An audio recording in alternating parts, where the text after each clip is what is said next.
तो hey guys, welcome back to my channel anime explainer SB में। Guys, episode में आगे बढ़ने से पहले जिसने अभी तक चैनल को सब्सक्राइब नहीं कर रखा, प्लीज़ चैनल को सब्सक्राइब करके बेल आइकन को ऑल पे सेट कर लें ताकि मेरे न्यू एपिसोड न्यू अपडेट्स आपको पहले से पहले मिलते रहे। चलिए बढ़ते हैं अपने एपिसोड की तरफ। एपिसोड की स्टार्टिंग में हम देखते हैं मॉन्स्टर लैंड का सीन। हाथों का बोलता है, अब मैं समझा, ये इस बड़े मुंह वाले मॉन्स्टर का इलाका है क्योंकि इसने मरने के बाद चीख निकाली थी, वो इसका एक जाल था ताकि यहाँ पर एक मॉन्स्टर्स का एक बड़ा सा झुंड बुलाया जा सके। तभी हम देखते हैं ईवा आगे बढ़ते हुए बोलती है, मेरी स्पीड और मेरी सुनने की शक्ति काफी तेज है, मैं चारा बनूंगी और उन मॉन्स्टर का ध्यान अपनी ओर खींचूंगी और जो वक्त आप लोगों को मिलेगा उस वक्त का फायदा उठाते हुए आप लोग बिच ऑफ टैबोस को खोज लेना। तभी हम लिस को देखते हैं जो बोलती है, नहीं आप ऐसा नहीं कर सकती बड़ी बहन। तभी हम देखते हैं वह बोलती है, मेरी ही लापरवाही से वो मॉन्स्टर चीखा, इस वजह से ये सब हो रहा है, इस वजह से मुझे अपनी गलती का पश्चाताप तो करना ही होगा।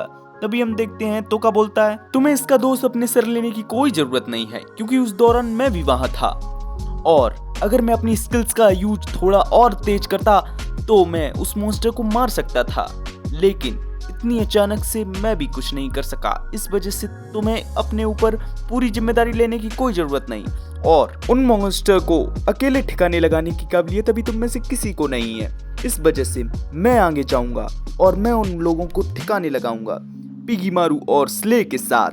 क्यों है ना पिगीमारू और स्ले।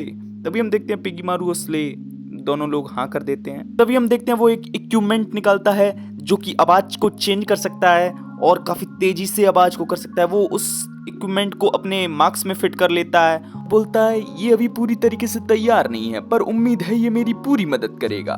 तभी हम देखते हैं ईवा इस चीज के लिए थोड़ी मान नहीं रही होती है, लेकिन हम देखते हैं तोका बोलता है, मुझे पता है मेरी स्किल्ड उन ह्यूमन फेस्ड बीस्ट को जरूर डैमेज दे सकती हैं और इस टीम की जिम्मेदारी मैं तय करता हूं कि किसको कौन सी जिम्मेदारी देनी चाहिए और किसको कितनी जिम्मेदारी देनी चाहिए। तो अगर मैं कह रहा हूं कि टेंशन मत लो तो मत लो और ये मेरा ऑर्डर है। तभी ईवा बोलती है, मुझे माफ कीजिए, बिना पूछे फैसला लेने के लिए मुझे अपनी टीम की चिंता हो रही थी। तोका बोलता है, मुझे तुम्हारी सेंसेस पर कोई डाउट नहीं है, वो एकदम बेस्ट है, पर अभी ये सिचुएशन बेस्ट नहीं है। तभी हम देखते हैं सेरिस तोका के इस रूप को देखकर उसके सामने घुटनों के बल बैठ जाती है और बोलती है, सर तोका हम आपके ऑर्डर को फॉलो करेंगे। तभी तोका बोलता है, अगर मैं वापस नहीं आया या मुझे कुछ हो जाता है तो इस टीम की जिम्मेदारी मैं तुम पर छोड़ता हूँ। सेरिस बोलती है, मैं ये नहीं चाहती आप ऐसी बुरी बातें बोले। अभी के लिए मैं इस बात को स्वीकार करती हूँ, प्लीज अपना ध्यान रखिएगा और सही सलामत वापस आइएगा। तोका बोलता है, मुझे खुशी है तुम एक समझदार वाइस कैप्टन हो। ये बोलते हो वो और स्ले और पिगीमारू आगे की ओर बढ़ने लगते हैं। तभी सीन शिफ्ट होकर में उन्हीं टीचर्स का सीन दिखाया जाता है जो कि सभी हीरोज को ट्रेनिंग के लिए गोल्डन आइड मॉन्स्टर के फॉरेस्ट में लाए होते हैं। हम देखते हैं उन लोगों के कैंप पर भी कुछ मॉन्स्टर्स ने अटैक कर दिया होता है। सुगो सबको इंस्ट्रक्शन दे रही होती है खुद का बचाव किस तरीके से करो और वक्त वक्त पर वो अपनी स्वॉर्डमैनशिप से सबको थोड़ा बहुत बचा भी रही होती है क्योंकि उसके पास एस रैंक की अभी कोई भी पावर अनलॉक नहीं हुई होती है, इस वजह से वो कोई विशेष मदद नहीं कर पा रही होती है। लेकिन वहीं हम ओयामादा और किरियारा को देखते हैं जो अपने काफ़ी जलवा दिखा रहे होते हैं, मॉन्स्टर को मार रहे होते हैं, लेकिन उनका भी अभी इतना हाई लेवल नहीं है कि वो सभी मॉन्स्टर को एक साथ अकेले मार सकें। तभी हम देखते हैं किरियारा अभी भी अपने आप को सुपीरियर मानना होता है। तभी कुछ लड़कियां सुगो के पास आती हैं कि हमारे कुछ टीममेट्स गायब हैं, दिख नहीं रही। तभी हमें एक लड़की का सीन दिखाया जाता है जिस पर एक मॉन्स्टर अटैक करने वाला होता है। तभी उस बचाने के लिए एक और लड़की आ जाती है जो कि उसी की क्लास की होती है, लेकिन हम देखते हैं वो भी कुछ ज़्यादा खास नहीं कर पा रही होती है, वो भी उस मॉन्स्टर के अटैक से वहीं गिर जाती है। लेकिन हम देखते हैं वो जो पहले वाली लड़की होती है वो इसी चीज़ का फ़ायदा उठाते हुए वो वहाँ से भाग जाती है उस बचाने वाली लड़की को वहीं पर छोड़कर। तभी अपना सीन शिफ्ट हो जाता है। हम देखते हैं तोका को जो उन मॉन्स्टर को सेंस कर रहा होता है, वो बोलता है वो मॉन्स्टर पास आ रहे हैं। मैंने सेरिस और बाकी सभी को एक केव में छुपा दिया था जो हम लोगों को रास्ते के दौरान मिली थी, मुझे उम्मीद है वहाँ सेरिस सब कुछ संभाल लेगी। ये बोलते हुए वो स्ले के क्रिस्टल में अपना मैजिक पावर डालने लगता है। हम देखते हैं स्ले को वो बहुत ज़्यादा मैजिक पावर दे रहा होता है जिससे ट्रांसफॉर्म होकर फिर से अपने जाइंट फॉर्म में आ जाता है, जो कि हम लोगों ने पहले भी देखा है। ये चीज़ सेरिस और बाकी सभी भी देख रहे होते हैं उसी कैब में मौजूद होते हुए भी। तभी हम देखते हैं उस हॉर्स का न्यू फॉर्म जो कि एक ऐसा लग रहा होता है जैसे डीमन गॉड का हॉर्स हो। भाई क्या लुक था। हम लोग का उसी साउंड वाले आइटम को अपने मार्क्स में लगा देता है और पिगीमारू से कहता है, पिगीमारू इसमें अपनी आवाज़ तो डालना ज़रा। हम देखते हैं पिगीमारू काफ़ी ज़ोर से चिल्लाता है जिससे वो सभी मॉन्स्टर तोका की तरफ अट्रैक्ट होने लगते हैं। हम देखते हैं तोका की और उन मॉन्स्टर की फाइट अब स्टार्ट होने ही वाली होती है। तभी तोका अपने स्ले और पिगीमारू से बोलता है, क्या तुम लोग अपनी ज़िंदगी मेरे हाथों में दे सकते हो? हम देखते हैं वो लोग पहले तो मना कर देते हैं। तभी तोका अपनी बातों को बदलते हुए बोलता है, क्या तुम लोग अपनी ज़िंदगी मुझे, अपने साथियों को और तुम लोगों को बचाने के लिए दे सकते हो?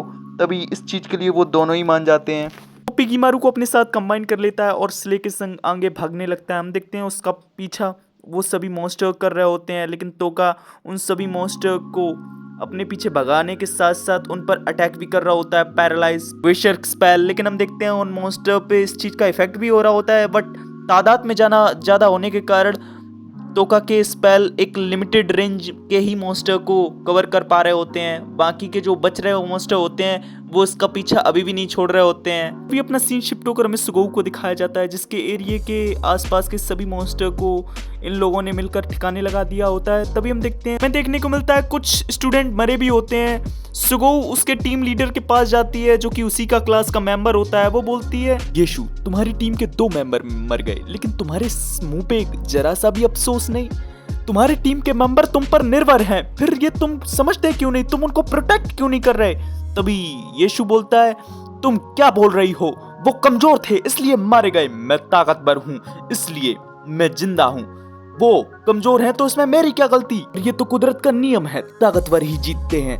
तभी सुगोऊ बोलती है, तुम ये क्या बोल रहे हो? तुम्हारा दिमाग ठिकाने पर तो है? तभी येशु बोलता है, देखो बोल भी कौन रही है जिसने अपनी पावर ही अवेकन नहीं कर पाई। तुम भी उन्हीं लोगों की तरह हो जो एस रैंक होने पर दूसरों को तुच्छ समझते हैं। तभी हम देखते हैं वहाँ किरियारा आ जाता है, बोलता है, ओए येशु तू क्या बोल रहा है? तू एस रैंक के बारे में क्या बोल रहा है रे?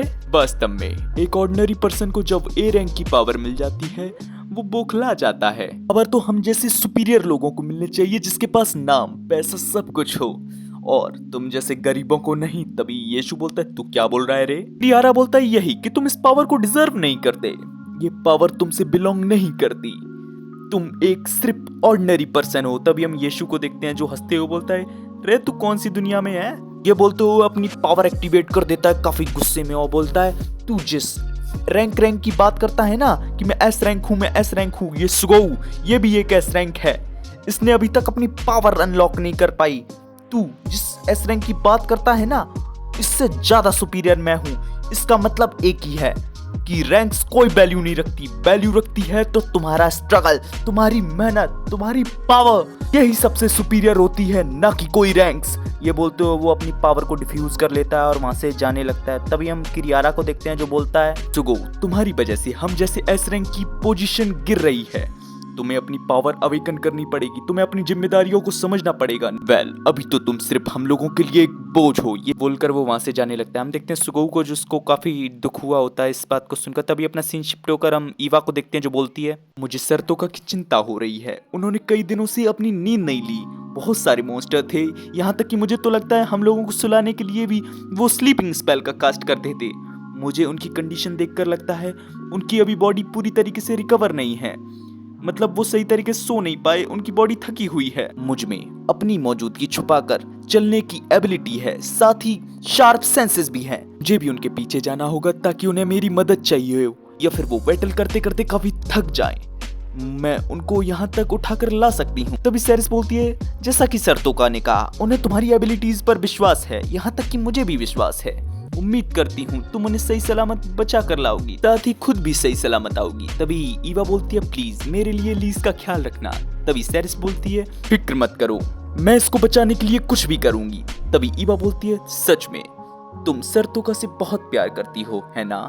तभी सेरिस बोलती है, हाँ, अब तुम अपना और सरतोका का ख्याल रखना, साथ ही पिगीमारू और स्ले का भी। तभी सीन शिफ्ट होकर हम देखते हैं तोका को, जो कि पिगीमारू के साथ फ्यूजन का फुल यूज कर रहा होता है। वो पिगीमारू को ऑर्डर देता है, पिगीमारू अपने टेंटिकल से इन सबको पैरालाइज कर दो। हम देखते हैं वो उन सभी टेंटिकल्स से उन सभी मॉन्स्टर को पैरालाइज कर देता है, लेकिन उतना ही काफ़ी नहीं होता है, पीछे से और भी मॉन्स्टर आ रहे होते हैं। तभी हम देखते हैं वो उन्हीं मॉन्स्टर में बेशर्क स्पेल भी कास्ट कर देता है, जिससे वो उन मॉन्स्टर अग्रेसिव हो जाते हैं, वो लोग एक दूसरे से ही लड़ने लगते हैं। फिर वो स्ले और पिगीमारू से पूछता है क्या तुम लोग अब भी जारी रख सकते हो, क्योंकि वो लोग बहुत थक चुके होते हैं और तोका की भी एमपी काफी कम हो चुकी होती है। तो दोनों तोका को आगे जारी रखने के लिए अपनी परमिशन दे देते हैं। तभी हम तोका को देखते हैं जो बोलता है हमें ह्यूमन फेस्ड मॉन्स्टर को मारना ही पड़ेगा जिससे मेरी एमपी बढ़ सके, साथ ही मेरा लेवल अप हो सके। हम देखते हैं वो एक ह्यूमन फेस्ड मॉन्स्टर को मार देता है जिससे उसकी एमपी काफी तेजी से बढ़ जाती है, साथ ही उसका लेवल अप भी हो जाता है। लेकिन तभी हम देखते हैं एक मॉन्स्टर उस पर अटैक करके उसको उसके स्ले से गिरा देता है, जिससे वो उन्हीं मॉन्स्टरों के बीच में जाकर गिरता है और उन मॉन्स्टरों से घिर जाता है।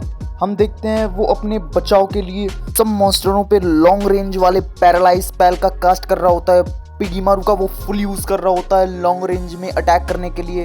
हम देखते हैं तोका सोच रहा होता है अगर इसी तरीके से चलता रहा तो मेरी जल्दी एमपी खत्म हो जाएगी, मुझे इन मॉन्स्टरों को मारते हुए अपना लेवल अप भी करना पड़ेगा ताकि मैं रिकवर रह सकूं, साथ ही साथ मेरी एमपी भी रिकवर रह सके। मैं कोई भी गलती नहीं कर सकता, नहीं तो आज मेरा आखिरी दिन भी हो सकता है। ये बोलते हुए वो काफ़ी जोरों शोरों से उन मॉन्स्टरों पे अटैक कर रहा होता है। तभी अपना सीन शिफ्ट होकर हम ईबा को देखते हैं तो कि तोका को ढूंढते ढूंढते हीरोज के कैंप के पास तक पहुंच चुकी होती है। हम उसी लड़की को देखते हैं जिसने उस मॉन्स्टर को मार दिया होता है अपनी जान बचाने के लिए। तभी वो लड़की ईवा को देखकर थोड़ी डर जाती है। ईवा को देखते हैं जिसको उस लड़की के अंदर लीज की झलक जैसी दिख रही होती है, मतलब उसको लीज जैसी सिमिलर लग रही होती है। तभी हम देखते हैं वो उसके पास आने की कोशिश करती है, तभी उस पर कोई लाइटनिंग से अटैक कर देता है।